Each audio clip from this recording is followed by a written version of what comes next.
Well, the press conference today is about bringing Bellator, our reach to almost 50 countries around the world, our domestic deal in the U.S. with MTV2 and Epix underneath the Viacom banner, and here at the Score up in Canada, to Caesars Windsor, to come to this spectacular Coliseum, one of the greatest theater venues on the face of the earth, and put on one of our packed, sold-out, world-class shows. It's just a great alliance for us to be aligned with the Caesars brand up here at the biggest casino in Canada, and to be bringing a world-class event like, our Askren fight against Doug Lima for the world title at welterweight, one of the best fights we've got under our banner. It's just kind of a win-win-win situation for us. Bellator is the world's second largest mixed martial arts organization. We are owned, a majority stakeholder in our company is Viacom, one of the world's leading entertainment conglomerates and giants, with companies and brand names like MTV and Spike and Comedy Central and Paramount Pictures, and the list goes on and on. Their programming reaches about 600 million consumers around the world. And we're on MTV2 down in the States. We've done 60 events. We have been in existence for the last 3 years, and have achieved the number 2 space in this sports entertainment vehicle.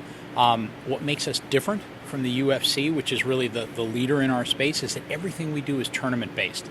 Everything we do is real sports competition. So at Bellator, fighters actually earn their shot at a world title vis-a-vis exactly what they do inside the cage. If they win, they move on. If they lose, they go home.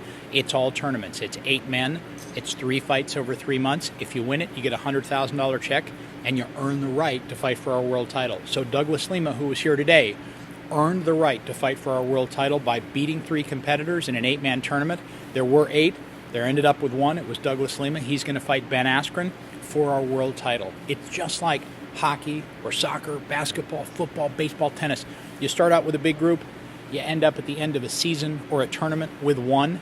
And all that matters is whether you win. Doesn't matter if you got great teeth or spectacular hair or if you're married to a supermodel. All of that's irrelevant. All that matters is if you win or if you lose. So that's what makes us different. And it's given rise to some really exponential growth for the company over the last 3 years, because we got some of the greatest fighters in the world fighting under the banner. Just a lot of different factors, all kind of a 10 on the 1 to 10 scale of why to do an event at a certain location. In this place, it from a fan's perspective, elevation of seating. This stage here is going to have elevated seating on it. We're going to be our footprint for our cage and all of our cameras and the big screens and the huge sound and the monster lighting truss that we bring in with 6 big semis right in the middle here. There's really not a bad seat in the house. Everywhere you are, you get that feeling like if you leaped hard enough, you could make your way into the cage. So, that's what you're looking for from a venue perspective. It's just to really have a surround experience where the sound, the music, the lights, the fights, all is coming at you. And that's what we've got here.